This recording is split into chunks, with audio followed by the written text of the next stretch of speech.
15 বছরের ফ্যাসিবাদ মাত্র কয়েক সপ্তাহে উপড়ে ফেলা সহজ নয় বলে মন্তব্য করেছেন আইন উপদেষ্টা আসিফ নজরুল। শুক্রবার রাজধানীর একটি হোটেলে দুদিনব্যাপী অষ্টম কংগ্রেসের উদ্বোধনী অনুষ্ঠানে কথা বলেন তিনি। গুম হওয়া ব্যক্তিদের খুঁজে পেতে পরিবারকে সার্বিক সহযোগিতার আশ্বাস দিয়েছেন গৃহায়ন ও গণপূর্ত উপদেষ্টা আদিলুর রহমান ও অ্যাটর্নি জেনারেল মোহাম্মদ আসাদুজ্জামান। নিয়ামুল আজিজ সাদেক জানাচ্ছেন বিস্তারিত।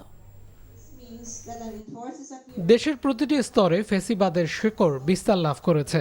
এ কারণে অনেক সমস্যার সমাধান একসঙ্গে করা কঠিন হচ্ছে বলে স্বীকার করেছেন আইন উপদেষ্টা আসিফ নজরুল।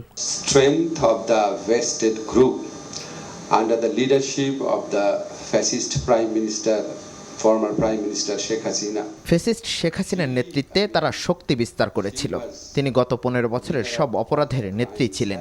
যত গুম, খুন, দুর্নীতি ও বিচার বহির্ভূত হত্যা হয়েছিল, এসবের শিকড় অনেক গভীরে। এসব দূর করা এত সহজ নয়। Their strength is deep rooted. গুম হওয়া পরিবারের লোকজন জানালেন তাদের দুর্বিষহ দিনগুলোর কথা। সন্তান আছে বা নাই, আমাদের অপেক্ষার প্রহরটুকু একটু শেষ হইতে দেন। আমরা তো দিলে দিলে মারা যাচ্ছি, প্রতিটা মুহূর্তে, প্রতিটা মিনিটে, প্রতিটা সেকেন্ডে আমরা মারা যাচ্ছি। আমরা কতবার মরবো আপনারা বলেন। গৃহায়ন ও গণপূর্ত উপদেষ্টা ও অ্যাটর্নি জেনারেল বলেন, গুমের সাথে জড়িতদের বিচার ও গুম হওয়াদের খুঁজে বের করতে সক্রিয়ভাবে কাজ করছেন তারা। Government is with you. সরকার আপনাদের সঙ্গে আছে। আমরা আলোচনা করছি কিভাবে ফ্যাসিস্টদের সময় নিপীড়িত মানুষের প্রত্যেকটি ঘটনার বিচার করা যায়। The brutal fascist regime in the last 15.5 years. This kind of crime against humanity.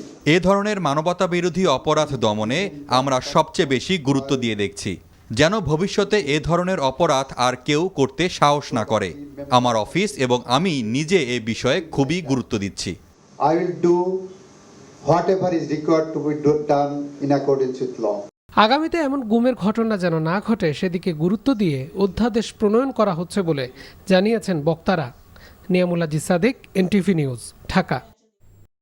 টাকা চুরির জন্য যদি আমার গলায় জুতার মালা পরাইতে হয়, তাহলে আমার শালীর সাথে প্রতারণা করার জন্য তোর ফাঁসি হবে। দুলা ভাই, আপনার তো ঘর জামাই বইলা একটা পরিচয় আছে, আমার তো তাও নাই।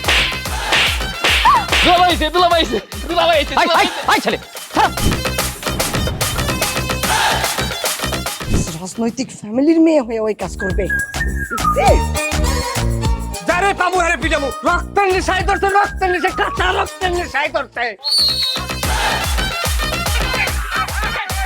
তোমার এই পলিটিক্স আমার বাম পকেটে থাকে। পাকুদের বউরে ঝামেলা পাকাই। এই বেটাই, আমি তখন বিয়ে করিনি। দুইটার আমি গুলি করে মারু। মাসুদরা কোনোদিন ভালো হয় না। আপনার পোশাক আশাক দেখে কিন্তু আপনার তালুকদার বংশের লোক মনে হয় না আব্বা, আপনার মনে হয় যে আপনি ফকির বংশের লোক।